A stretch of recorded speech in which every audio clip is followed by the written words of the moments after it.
Friends, welcome to back to channel RS nursing knowledge.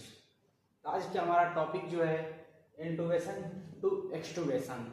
हमने एक video बनाया था, उसमें हमने बताया था कि नेक्स्ट वीडियो जो हमारा होगा इंटूबेशन टू एक्सटूबेशन होगा। ठीक है, तो हमें टाइम नहीं मिल पाने की वजह से वीडियो थोड़ा डिले हो गया है, लेकिन इस पर हम आप लोग आज चर्चा करेंगे। इंटूबेशन टू एक्सटूबेशन, जैसे मान लीजिए यहाँ से चल कर यहाँ जाते हैं, एक बहुत लॉन्ग प्रोसेस होता है। ये इस चीज को कौन सफर करता है? पेशेंट सफर करता है, तो वही समझ सकता है इस प्रोसेस को। और दूसरा एक डॉक्टर समझ सकता है, जिस डॉक्टर के अंडर में एडमिशन हुआ है पेशेंट का, वो डॉक्टर समझ सकता है कि इसको इंटूबेट किए तो कब एक्सटूबेट का प्लान रखेंगे। ठीक है, तो इंटूबेशन टू एक्सटूबेशन के बारे में हम लोग देखेंगे इस वीडियो में। पूरा हम लोग देखेंगे पेशेंट को इंटूबेट क्यों करते हैं, इंटूबेट करने के बाद वेंटिलेटर पर रखते हैं तो वेंटिलेटर का मोड क्या होता है, सेटिंग क्या होती है, वेंटिलेटर कैसे कंट्रोल करते हैं, वेंटिलेटर को कैसे कम करते हैं, कैसे ज़्यादा करते हैं।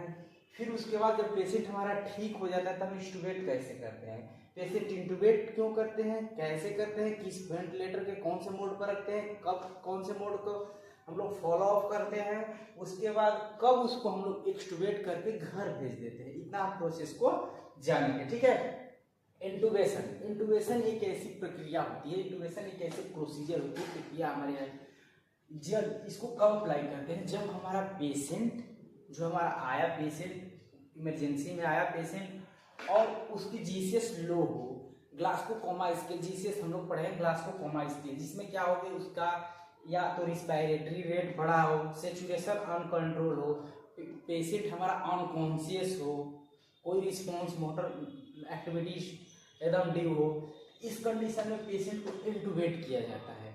या पेशेंट आईसीयू में है, 2 दिन से सिचुएशन मेंटेन नहीं कर रहा है, नाइवी पे है, वाईपेप पर है, फिर डॉक्टर कमांड एबीजी कराए, एबीजी कराने के बाद जब देखे कि उसका CO2 रिटेंट होते बढ़ते जा रहा है, उस कंडीशन में अब जब हम लोग जो हाँ डॉक्टर होते हैं बोलते हैं कि इंटूबेशन की सामान लाओ, तो हम लोग इस वीडियो में भी देखेंगे कि कौन कौन सी चीजें हमें इंटूबेशन में जरूरत होती है। ठीक है, तो चलिए इंटूबेशन कब करते हैं, क्यों करते हैं, सब प्रक्रिया को हम लोग देखेंगे। इंटूबेशन मैंने बताया एक प्रक्रिया होती है, एक प्रोसीजर होती है, जिसमें पेशेंट को इंटूबेट करके उसे क्या किया जाता है, वेंटिलेट किया जाता है। जिसमें क्या किया जाता है, उसको वेंटिलेट किया जाता है, पेशेंट को प्रॉपर ऑक्सीजन दिया जाता है। जिससे क्या होता है पेशेंट, जैसे कि मान लीजिए हम अपना ब्रीथिंग पैटर्न हमारा अभी क्या है, सही है, आपका क्या है, सही है, आप खुद से सांस ले रहे हैं, खुद से छोड़ रहे हैं, नॉर्मल रेस्पिरेशन है, नॉर्मल सेचुरेशन है। उस कंडीशन में पेशेंट का सेचुरेशन क्या होता है, फॉल होता है और रेस्पिरेटरी रेट बढ़ जाता है। इस कंडीशन में उसका जीसीएस क्या होता है, डाउन होती जाती है। उसी कंडीशन को हम लोग देख के पेशेंट को इंटूबेट करते हैं। ठीक है, चलिए देखते हैं हम लोग। मान लीजिए कि एक हमारा पेशेंट है, ठीक है, एक हमारा पेशेंट है, ये कहाँ आया, इमरजेंसी में आया, ईआर में आया। जब ईआर में पेशेंट आया, इसका रेस्पिरेटरी रेट मान लीजिए 32, 33, 36, 30 से अब चल रहा है, 40 चल रहा है, मान लीजिए 42 चल रहा है। ठीक, SpO2 88 चल रहा है। अब इस कंडीशन में करते हुए पेशेंट आया है, oxygen support. First of all हमारा क्या होगा, मेंटेन सेचुरेशन, एयरवे को क्लीन करते हैं ना, तो एयरवे को देखेंगे, एयरवे को देखने के बाद मेंटेन सेचुरेशन के बाद हम लोग ऑक्सीजन लगाएंगे। जब इसको ऑक्सीजन O2 सपोर्ट देंगे, O2 सपोर्ट देने के बाद हम पेशेंट का सबसे फर्स्ट प्रोटोकॉल क्या होता है, क्योंकि इसका कहाँ प्रॉब्लम है, इसको लंग्स में प्रॉब्लम है। कहाँ, लंग्स में प्रॉब्लम है। जब हमारा पेशेंट लंग्स में प्रॉब्लम है तो हम तुरंत उसको क्या हो रहा है, सेचुरेशन फॉल हो रहा है, रेस्पिरेटरी बढ़ रहा है, रेट बढ़ रहा है। इस कंडीशन में पेशेंट को तुरंत हम लोग एक जांच भेजते हैं, वो जांच क्या होती है, एबीजी कहलाती है। इस कंडीशन में हम लोग एबीजी फॉलो करते हैं ना, एबीजी कराते हैं। जब पेशेंट के डॉक्टर ने एबीजी कराया, एबीजी में एक ही रिपोर्ट आया, जब पेशेंट के देखा गया, पीएच देखा जाता है, कैल्शियम देखा जाता है, उसमें सोडियम देखा जाता है, पोटेशियम देखा, सब कुछ देखा जाता है। लेकिन मेनली यहाँ पर हम लोग कहाँ मेंटेन कर रहे हैं, हम लोग इंटूबेशन के प्रोसीजर पर जा रहे हैं ना, इसलिए हम लोग मेन 2 चीजों को देखेंगे, O2 देखेंगे, CO2 देखेंगे।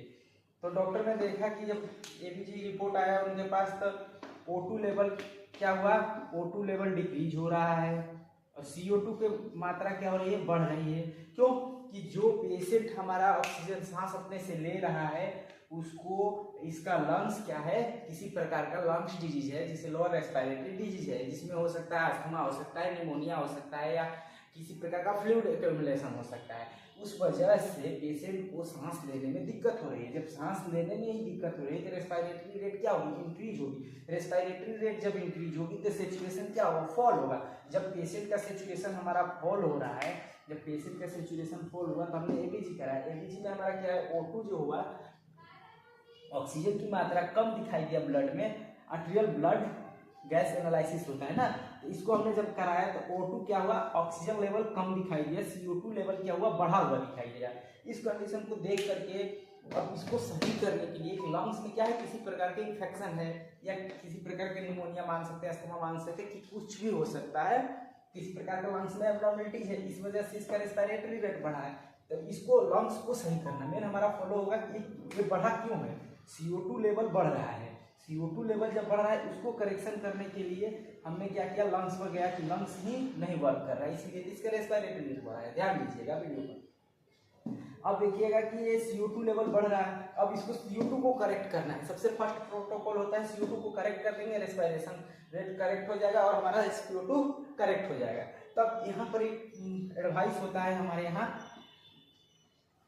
यहाँ पेशेंट को हम इंटूबेट नहीं करेंगे। जब जीसीएस पूरा लो हो जाता है तब यहाँ पेशेंट अब कॉन्शियस है, हमारा एकदम पूर्ण रूप से कॉन्शियस है, फॉलो कर रहा है, कमांड फॉलो कर रहा है, तब हम लोग यहाँ पर एडवाइस करेंगे क्या देख करते हुए, यहाँ एक मशीन की बाईपैप या NIV लगा दिया जाता है ना।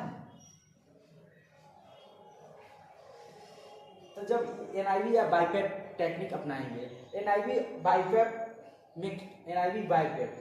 या बाईपैप ये कौन सी टेक्निक होता है, नॉन इन्वेसिव होता है। ये दोनों टेक्निक क्या होते हैं, नॉन इन्वेसिव, मतलब इसमें पेशेंट को इंटूबेट नहीं किया जाता है, इसमें पेशेंट को इंटूबेट नहीं किया जाता है। एक मास्क दिया जाता है, मास्क लगा करके उसके लंग्स को ठीक किया जाता है, जिसमें क्या होता है, इसके CO2 लेवल को सही करने के लिए CO2 में हमारा फोकस क्या है, CO2 बढ़ रहा है, इसको सही करना है। ऑक्सीजन लेवल ब्लड में बढ़ाएंगे तभी तो सेचुरेशन सही होगा, ऑक्सीजन लेवल ब्लड में बढ़ाएंगे तभी तो सेचुरेशन सही होगा।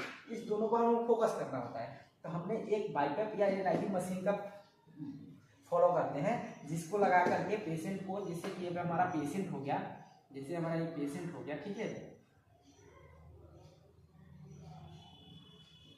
इस पे मास्क लगा देते हैं ना, ठीक है, 1 वे होता है ना, NIV 2 वे होता है, ऑक्सीजन देता भी है और कार्बन डाइऑक्साइड को लेता भी है, ठीक है। NIV में दो, NIV जो मास्क होता है अलग होता है, बाईपैप मास्क अलग होता है। बाईपैप मशीन, NIV मशीन अलग होती है। ये वेंटिलेटर में आता है, एक ये छोटी मशीन होती है जिसको घर पर रख सकते हैं, इसको घर पर नहीं रख सकते, ठीक है। इसमें ऑक्सीजन की जरूरत है तो इसमें ऑक्सीजन की जरूरत में नहीं होता है बाईपैप में। तो बाईपैप 1 वे होता है, 2 वे होता है, अभी बता देंगे, ठीक है। इस दोनों टेक्निक को अपनाएंगे और इस दोनों टेक्निक को अपना करके हम CO2 को करेक्ट करेंगे। लेकिन बाईपैप और NIV से CO2 करेक्ट नहीं होता है, तब हम इससे करेक्ट नहीं होता है। मान लीजिए 2 दिन मास्क लगा करके हमने उसको बाईपैप लगाया, NIV लगाया, फिर दूसरा दिन हमने ABG कराया, तो भी क्या हुआ, CO2 और बढ़ते जा रहा है और बढ़ते जा रहा है, जिससे पेशेंट का डल होते जा रहा है, गिरते जा रहा है। उस समय क्या होती है, ICU में, CCU में इंटूबेशन प्लान कर दिया जाता है कि पेशेंट को इंटूबेट करना होता है। तो ICU स्टाफ क्या हो जाते हैं, लोग कंफ्यूज हो जाते हैं कि इंटूबेशन में कौन कौन सी चीज लगना होता है। यही अब इंटूबेशन की प्रक्रिया हो जाती है। एक ये प्रोसीजर हुआ, या एक पेशेंट इमरजेंसी में आया, अनकॉन्शियस है, पेशेंट अनकॉन्शियस है, कमांड फॉलो नहीं कर रहा है, तो तुरंत इंटूबेशन का प्लान हो जाएगा। यहाँ समझ में आया, इंटूबेशन कब किया जाता है, पेशेंट अनकॉन्शियस है, तुरंत इंटूबेशन का प्लान करेंगे। रेस्पिरेटरी रेट मेंटेन नहीं कर रहा है, सिचुएशन मेंटेन नहीं कर रहा, अनकॉन्शियस है, तुरंत इंटूबेशन का प्लान बनाएंगे। दूसरा प्रोसीजर, पेशेंट कॉन्शियस है, सिचुएशन मेंटेन नहीं कर रहा है, रेस्पिरेशन रेट मेंटेन नहीं कर रहा है, तुरंत ABG कराएंगे। ABG कराने के बाद बाईपैप या NIV मशीन को फॉलो करेंगे 1-2 दिन तक, इस पे भी मेंटेन नहीं करेगा, तब जाके हम लोग इंटूबेशन का प्लान करेंगे, ठीक है।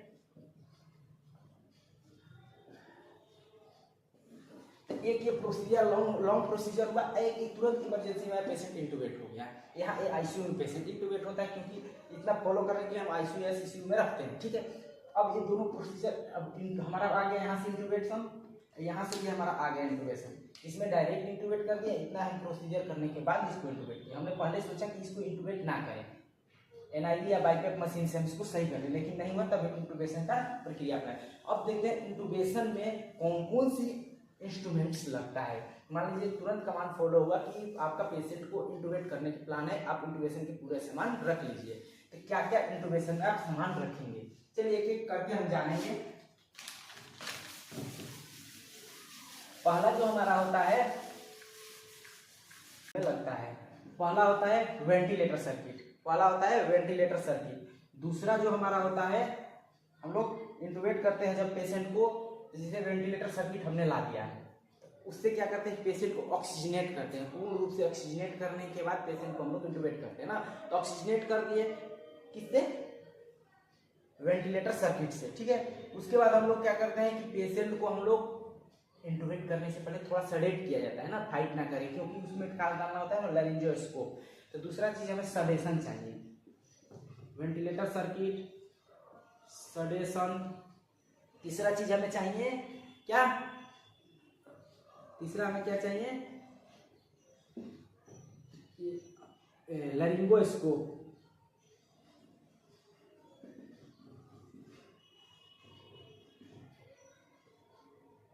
लैरिंगोस्कोप, तीसरा चीज हमें लैरिंगोस्कोप चाहिए। और फिर वो चौथा चीज हमें चाहिए ET tube, endotracheal tube, ET tube चाहिए। अकॉर्डिंग टू हमारा ये किस चीज को होता है, अकॉर्डिंग टू एज या बॉडी बिल्ड, या इसको नेक को देख करके डॉक्टर एडवाइस करते हैं, सॉरी नेक को देख करके एडवाइस करते हैं कि कौन सी ट्यूब चाहिए, 8 नंबर चाहिए, 7.5 नंबर चाहिए, 8 नंबर 6 नंबर चाहिए, जो भी चाहिए वो एडवाइस करते हैं, ठीक है। उसके बाद हमारा 5वां नंबर पर आता है बुज्जी।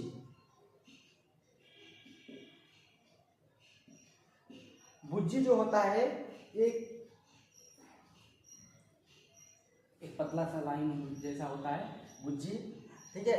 इसको क्या करते हैं कि इसको जरूरत तब होता है कि डायरेक्ट ईटी ट्यूब को तो हम डाल नहीं सकते हैं, उसमें क्या होता है कि कभी कभी क्या होता है, ऐसे होता है ना हमारा ट्रेकिया, ऐसे होता है, ठीक है।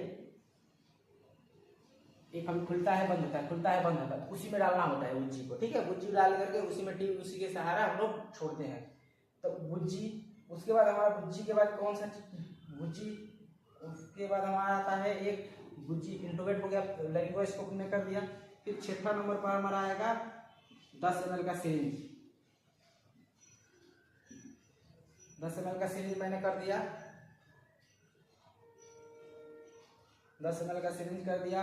और जो डॉक्टर इंटूबेट करेंगे उनके लिए सर्जिकल ग्लव्स, सर्जिकल ग्लव्स कर दिया।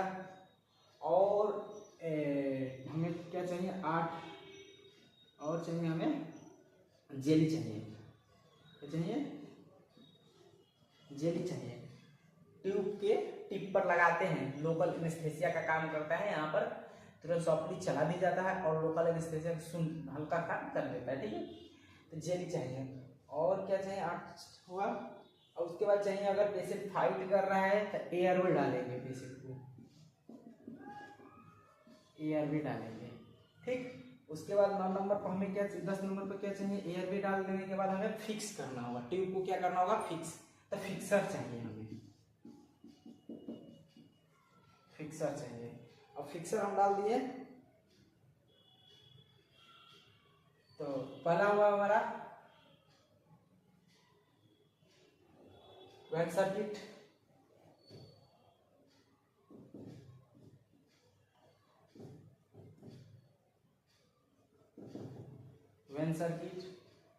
Sedation, laryngoscope, ET tube, bougie, 10 ml का syringe, surgical gloves, jelly, airway, fixer, 10 number पर, ठीक है। ये 10-11 लगभग हमें इक्विपमेंट जो रहता है इंटूबेट करने के लिए जरूरत होता है, इससे पेशेंट इंटूबेट होता है हमारा, ठीक है। जब हमारा पेशेंट इंटूबेट होता है तब से लेकर के एक्सटूबेट तक हमें चलना है। तो पेशेंट कब इंटूबेट होता है हमने बता दिया, जैसे अब कब इंटूबेट करते हैं, कब इंटूबेशन को हम लोग नहीं इंटूबेट करना चाहते हैं पेशेंट को। तो चलिए हम लोग पढ़ते हैं छोटा सा एक वेंटिलेटर। वेंटिलेटर का मोड क्या होते हैं उसमें बताएंगे, कब वेंटिलेटर को इंटूबेट करके पेशेंट को रखते हैं, कब बिना इंटूबेट पेशेंट को रखते हैं। ठीक है, तो हम लोग पढ़ेंगे अभी वेंटिलेटर को। ठीक है, वेंटिलेटर मशीन क्या होती है। ठीक है, वेंटिलेटर मशीन जो होती है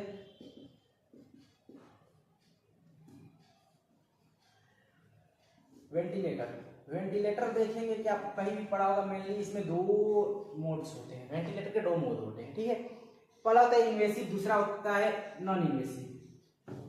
पहला होता है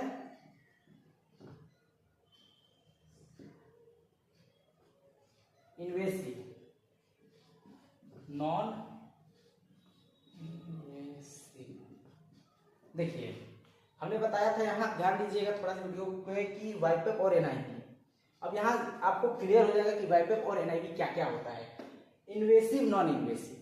इन्वेसिव टेक्निक वो होता है, कभी आपने गया होगा आईसीयू में किसी भी हॉस्पिटल में, तो आपने देखा होगा नॉन इन्वेसिव। नॉन इन्वेसिव में आता है बाईपैप,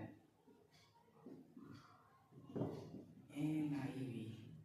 देखा होगा पेशेंट को बाईपैप चल रहा है, एनआईवी चल रहा है, इसमें पेशेंट कभी इंटूबेट नहीं होता है, मतलब उसके गला में ट्यूब नहीं जा रहा है, उसको मास्क के सहारे, जैसे पेशेंट हो गया हमारा, इसको मास्क लगा दिया गया, पेशेंट हो गया, मास्क लगा करके उसको ट्यूब नहीं डाला गया, मास्क लगा करके किसको सही कर रहे हैं हम लोग। मेन इंटूबेशन का प्रोसीजर वेंटिलेटर का यूज क्यों करते हैं, पेशेंट खुद से सांस नहीं लेता है, पेशेंट खुद से सांस नहीं लेता है, जिससे डाउन होते जाता है, सेचुरेशन फॉल होता है, सेचुरेशन फॉल होता है, रेस्पिरेटरी रेट बढ़ती जाती है या घटती जाती है। इस कंडीशन में हम लोग को वेंटिलेटर की जरूरत होती है, उसको सांस लेने में मदद करने के लिए। आर्टिफिशियल ब्रीथिंग कराती है, मतलब वेंटिलेटर मशीन क्या होती है, आर्टिफिशियल ब्रीथिंग कराती है। ठीक है, तो इसमें दो मेथड होते हैं, इन्वेसिव, नॉन इन्वेसिव।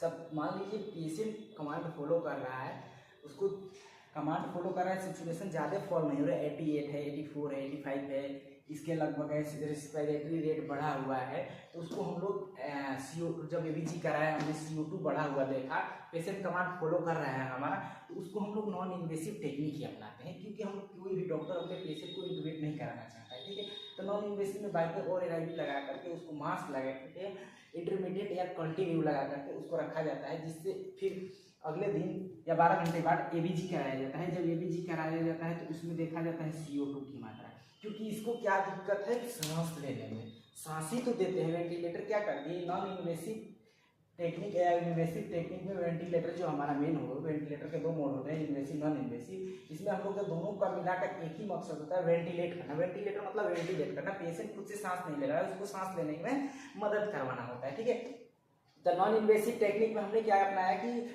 वाइपैप या इसको एनआईवी लगा करके उसको CO2 जो बढ़ रहा था, उसके ब्लड CO2 जो बढ़ रहा था ब्लड में या लंग्स में, CO2 लेवल जो बढ़ रहा था, जब हमने बीच कराया CO2 लेवल, इसको सही करने के लिए हमने इस टेक्निक को अपनाया। ठीक है, जो क्या करता है, लंग्स की किसी प्रकार की डिजीज होती है, जैसे निमोनिया हो गया, अस्थमा हो गया, इस सब चीज़ों में क्या होती है, ब्रोंकाइटिस हो गई, इस कंडीशन में लंग्स में क्या हो जाता है, कभी कभी इन्फेक्शन बढ़ जाते हैं, उस कंडीशन में CO2 लेवल बढ़ने लगता है, क्योंकि वो CO2, क्योंकि लंग्स जो हमारा होता है उसमें CO2 लेवल इसलिए बढ़ने लगता है, किसी प्रकार के उसमें इन्फेक्शन हो जाता है, जिससे क्या होता है कि गैसेस को एक्सचेंज नहीं कर पाता है, गैस एक्सचेंज नहीं कर पाता है, तो CO2 ब्लड में क्या होने लगता है, बढ़ने लगता है, और O2 के लेवल डाउन होने लगता है। इसी को करेक्शन करने के लिए इस मशीन को हमने अपनाया।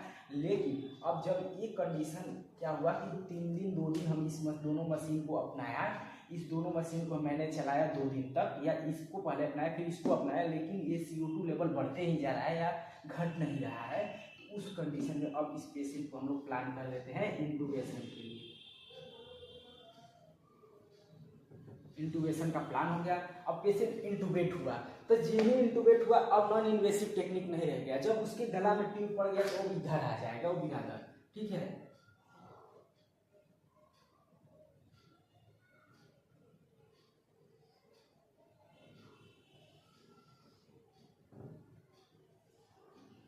जब इधर आया, इसके गला से एक ट्यूब डाला गया, ट्रैकिया में छोड़ दिया गया,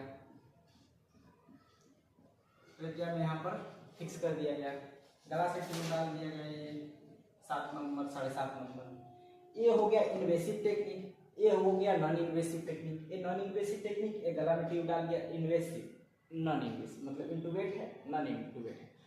इससे जब फॉलो नहीं हुआ नॉन इन्वेसिव से, तो हम आते हैं किस पे, इन्वेसिव टेक्निक पर। इसमें पेशेंट को गला में ट्यूब डाल देते हैं। इन्वेसिव में 2 प्रकार के इन्वेसिव होता है, 3 प्रकार के मान लीजिए हो सकता है। माने तो ओरल हो सकता है, ओरल हो सकता है, नेजल हो सकता है। सीए के पेशेंट जो होते हैं नेजल इंटूबेशन होता है, नाक से डाल दिया जाता है, क्योंकि ओरल तो ही सीए करना होता है ना। बगल का कैंसर जो होता है उसमें ओरल का ही तो कैंसर होता है, इसलिए नाक से इंटूबेट किया जाता है पेशेंट को, या ट्रेकियोस्टोमी यहाँ से कर सकते। ये सब प्रोसीजर जैसे नेजल इंटूबेशन हो गया, ओरल इंटूबेशन हो गया, या ट्रेकियोस्टोमी हुआ है, ये सब चीज़ें जो है हमारा इन्वेसिव में आती है ना, इन्वेसिव में होती है। इसमें इन्फेक्शन बढ़ने के चांसेस रहता है, इसमें नहीं रहता है। बहुत से एडवांटेज डिसएडवांटेज है जो हम लोग पढ़ेंगे। आगे ध्यान देंगे कि इन्वेसिव में जब हमारा पेशेंट मान लीजिए कमांड फॉलो नहीं किया, हमने ट्यूब डाल दिया, ट्यूब डालने के बाद अब पेशेंट को क्या करना होगा, हमें सडेट करना होगा। क्योंकि किसी के गला में, आपके गला में जब इसमें छोटा चावल का टुकड़ा जाता है तो लंग्स क्या करता है, फीडबैक ऐसा देता है कि छींक आने लगती है, खराटे आने लगते हैं। तो अब इतना बड़ा ट्यूब गया है तो उसको थोड़ा सडेट करके रखना होगा पेशेंट को, ठीक है। तो इसलिए सडेट पर, तो सबसे पहले जब इंटूबेट होता है पेशेंट सडेशन देखा कि मैंने बताया कि इंटूबेशन में सडेशन लगता है, उसी समय इसको हम लोग कौन सा मोड पर रखते हैं, ये वेंटिलेटर का इन्वेसिव टेक्निक में मोड पर आ जाते हैं। ये टाइप ऑफ मोड्स हो गया, मेन मोड हो गया ना, मोड ऑफ वेंटिलेटर। पहला होता है हमारा वीसी, दूसरा होता है हमारा PC, pressure control, volume control, ठीक है। Volume control, pressure control, volume control, pressure control, ठीक है। Volume control, pressure control. अब देखिए जब हम लोग वेंटिलेटर पर चढ़ते हैं तो वॉल्यूम कंट्रोल और प्रेशर कंट्रोल मेनली वीसी का यूज किया जाता है, पीसी भी कहीं कहीं यूज किया जाता है, ज़्यादातर इसको यूज किया जाता है ना। तो सबसे पहले जब हमारा पेशेंट इंटूबेट होता है तो उसको हम लोग किस मोड पर रखते हैं, एक एक बताएंगे कब क्यों मोड पर रखते हैं, कब नहीं रखते हैं, ठीक है। सबसे पहले हम लोग रखते हैं ACMV ना, ACMV पर रखते हैं। इसमें पेशेंट क्या होता है, पेशेंट का 1% भी अफोर्ड नहीं होता है, पूर्ण रूप से वेंटिलेटर पर होता है। मशीन सांस देती भी है, मशीन सांस दिलवाती भी है, ठीक है। दोनों प्रोसीजर मशीन करती है। और ये 100% किस पे डिपेंड होता है, पेशेंट हमारा ये 100% डिपेंड होता है किस पे, मशीन पर होता है, ठीक है। ये 100% किस पे डिपेंड है, मशीन पर डिपेंड है, वेसी पर ना, ACMV। उसके बाद हम इसको 1 से 2 दिन तक इंटूबेट हुआ पेशेंट, इंटूबेट होने के बाद इस पे रखते हैं ACMV पर। इंटूबेट होने के बाद ACMV पर रखेंगे पेशेंट को 24 घंटे तक, लगभग 12 या 24 घंटे तक। उसके बाद ABG कराएंगे। जब ABG में CO2 लेवल फिर देखेंगे, मेनली हमारा CO2 को सही करना होता है। लंग्स के इन्फेक्शन को कम करने के लिए एंटीबायोटिक चलती रहती है, उधर हमें CO2 को सही करना होता है। CO2 जब हमारा सही हो जाएगा तब इस पेशेंट को मोड को चेंज करेंगे। अगर CO2 सही नहीं हो तो 12 घंटा और बढ़ा देंगे, 6 घंटा और बढ़ा देंगे, ठीक है। अगर CO2 हमारा अपने फेवर में आ गया, कंट्रोल में हो गया, तब हम तुरंत मोड चेंज करेंगे, मशीन को एक्सटूबेशन की तरफ जाएंगे ना। इंटूबेट तो मैंने कर दिया, ये इंटूबेट होता है तो यही प्लान हो जाता है एक्सटूबेशन क्या। जैसे पेशेंट कभी एडमिशन बनता है तो उसी समय डिस्चार्ज के पूछ लेते हैं, सर आप कितने दिन बाद छोड़ेंगे। जैसे अब कोई डॉक्टर बोलते हैं आप एडमिट हो जाइए, तुरंत पेशेंट का कंप्लेन होता है अब सर कितने दिन रखेंगे हॉस्पिटल में ना, वही। तो इंटूबेट करने के बाद डॉक्टर सोचता है कि इंटूबेट कब करना है इसको, ठीक है। जब इसका ABG फेवर में आ गया तब हमने मोड चेंज किया, SIMV पर रख दिया, SIMV पर रख दिया। जब इसमें क्या होता है 50% पेशेंट होता है, 50% मशीन होती है। इसमें पेशेंट कॉन्शियस हो जाता है, सडेशन बंद कर देते हैं VC पर, उसके बाद पेशेंट कॉन्शियस होता है। जब पेशेंट अपोर्ट लगाने लगता है तब हम उसको SIMV पर रखते हैं। इसमें मशीन का आधा सपोर्ट होता है, आधा खुद से पेशेंट सांस लेता है, ठीक है। इसमें आधा पेशेंट सांस लेता है, आधा मशीन सहारा देती है, ठीक है। जब नेक्स्ट स्टेप ये फॉलो होता है, फिर ABG होती है, ABG अभी हमारे फेवर में रहती है, तो फिर मशीन को कम करते हैं। जैसे हमारा नॉरेड होता है, टाइपर करते करते कम लाते हैं, वैसे मशीन को हम लोग वेंटिलेटर को टाइपर कर रहे हैं, ठीक है। उसके बाद SIMV से हम लोग लेते हैं CPAP VC, ठीक है। CPAP VC पर हम लोग पेशेंट को ऑब्जर्व करते हैं 2 घंटे 4 घंटे 5 घंटे, जब तक मान लीजिए फेवर में हो गया 5 घंटे 4 घंटे 2 घंटे लगभग रखा जाता है, 2-3 घंटे। जब पेशेंट फिर देखेंगे कि हमारा फेवर में हो गया पेशेंट, इसमें क्या होता है पेशेंट का 100% एफर्ट होता है। मान लीजिए 90% होता है, 10% मशीन होती है, 100% मशीन का सहारा इस पे रहता है, अरे सॉरी पेशेंट का सहारा रहता है इस पे, 100% पेशेंट रहता है, किस पे रहता है 50% पेशेंट था, 100% पेशेंट रहेगा, इस पे पूरा मशीन रहती है, ठीक। ये 100% पेशेंट रहता है, बस मशीन सहारा देती है। कभी कभी क्या होता है ब्रीथिंग लेता है पेशेंट, कभी भूल जाता है, ये स्किप हो जाती है, उस समय मशीन आवाज़ देती है और उसको सांस लेने के लिए जागरूक करती है, उसको बताती है कि तुम सांस लो, ठीक है। CPAP में मशीन उसको सहारा देती है खाली, ठीक है। अब फिर से उसके बाद हम लोग क्या करते हैं, जब पूर्ण रूप से मशीन पर नहीं होकर पेशेंट खुद 100% पेशेंट अपने आप सांस ले रहा है, मशीन सहारा दे रही है खाली, जब कभी भूल जा रहा है ब्रीथिंग तब उसको याद दिला रही, तब इस पे कहेंगे कि हमारा पेशेंट हमारे फेवर में हो गया है। उसके बाद हम लोग उसको टी-पीस पर रखते हैं, किस चीज़ पर रखते हैं, टी-पीस पर रखते हैं। टी-पीस पर रखने के बाद पेशेंट को 1 घंटे 2 घंटे ऑक्सीजन को टैपर करते हैं। ऑक्सीजन को टैपर करते करते हम लोग क्या करते हैं, उसको पेशेंट को प्लान कर देते हैं एक्सटूबेशन, और नेक्स्ट हमें उसी समय नेक्स्ट पे एक्सटूबेट कर देते हैं, पेशेंट को एक्सटूबेट कर देते हैं, ठीक। तो हमारा वीडियो था इंटूबेशन टू एक्सटूबेशन। अब ध्यान दीजिएगा, यहाँ फिर से हम एक बार बता देंगे आप लोगों को।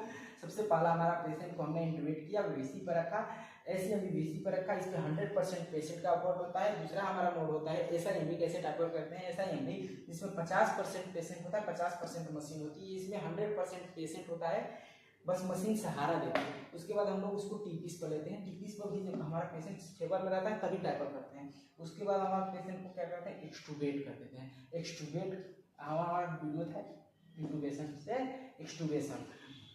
बहुत लोगों के मन में ये आता होगा कि NIV और बाइपैप जो दोनों नॉन इन्वेसिव है, लेकिन इसकी मशीनें दोनों अलग अलग होती है। NIV और बाइपैप की मशीनें अलग अलग होती है। NIV से बेटर पड़ता है, बाइपैप से बेटर पड़ता है NIV, क्यों, चलिए बता देते हैं थोड़ा सा इसको भी।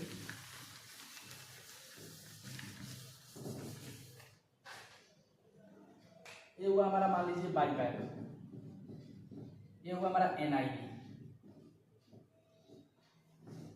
इसके लिए वेंटिलेटर की जरूरत होती है, ये छोटी मशीन होती है, बाइपैप मशीन होती है, ठीक है। बाइपैप मशीन जो होता है 1 वे होता है ना, इसमें देखेंगे कि वो एक लाइन गया रहता है पेशेंट के पास, पेशेंट के मास्क होता है, मास्क पेशेंट के फेस से जुड़ा रहता है मास्क, ठीक है। NIV से 2 लाइन आती है और पेशेंट का जैसे थोड़ा हो गया, इससे फेस मास्क हो गया एक लाइन, और यहीं से एक ये लाइन आती है, 2 लाइन रहती है। तो वेंटिलेटर में 2 होता है, एक from patient to patient, patient से पेशेंट तक, समझ गए होंगे आप लोग। ये पेशेंट सांस लेता है, मशीन दिया सांस, पेशेंट लिया, पेशेंट ने छोड़ा, ये मशीन ये इस पाइप से मशीन में जाएगा, तो ये दोनों काम, लेने और छोड़ने का दोनों काम करता है NIV। बाइपैप में क्या होता है कि पेशेंट के जो एक ही लाइन होती है, ये पेशेंट हो गया हमारा, ये मास्क हो गया, इसमें एक ही लाइन होती है, मशीन होती है बाइपैप मशीन, ये ऑक्सीजन देती है, सांस देती है, छोड़ने का काम नहीं करती है भाई। ये पेशेंट छोड़ता है तो यहाँ पर ओपन होल रहते हैं, यहाँ पर ओपन होल रहते हैं, यहाँ पर या 2 होल रहते हैं, वो होल से CO2 निकल जाता है। अब गलती से इस मास्क को इसमें लगा दिए आप, इसमें ना होल रहता है, बहुत लोग करते हैं स्टाफ, नहीं पता चलता है NIV और बाइपैप का। अगर इसको इस मास्क को उसमें लगाएंगे तो वेंटिलेटर टे टे टे टे करता रहेगा क्योंकि लीक करेगा। इस मास्क को इसमें लगाएंगे तो इस मास्क में होल नहीं रहता है, निकलेगा नहीं, पेशेंट का CO2 कम होने के बजाय CO2 बढ़ जाएगा।